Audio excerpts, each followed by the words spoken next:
విద్యార్థి జీవితంలో గురువుల పాత్ర ఎంతో కీలకమని రమాదేవి ట్రస్టీ డాక్టర్ రావి చంద్రశేఖర్ పేర్కొన్నారు. రామోజీ ఫిల్మ్ సిటీ సమీపంలోని రమాదేవి పబ్లిక్ స్కూల్లో గురువారం ఉపాధ్యాయ దినోత్సవాన్ని ఘనంగా నిర్వహించారు.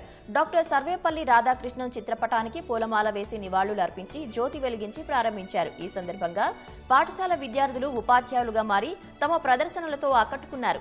తరగతి గదిలోని మొదటి బెంచి మొదలు చివరి బెంచ్లోని విద్యార్థి వరకు ఉపాధ్యాయులు చూపే వాత్సల్యం, వారిని ఉన్నతంగా తీర్చిదిద్దాలనే తపనను ప్రదర్శించారు.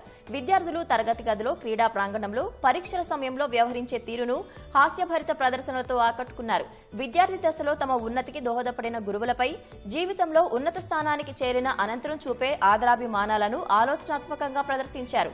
పలువురు విద్యార్థులు నృత్య ప్రదర్శనతో ఆకట్టుకున్నారు. ఉపాధ్యాయులుగా మారిన విద్యార్థులు తమ నిజమైన గురువులను సత్కరించి గురుభక్తిని చాటారు.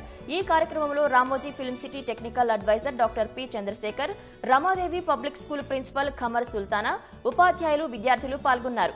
యూనియన్ బ్యాంకు గురు ప్రధాన్ కార్యక్రమంలో భాగంగా bank deputy regional manager M Maheshwara Swamy, chief manager Vamshidhar Reddy ఆధ్వర్యంలో రమాదేవి పబ్లిక్ స్కూల్ ఉపాధ్యాయులను సత్కరించారు.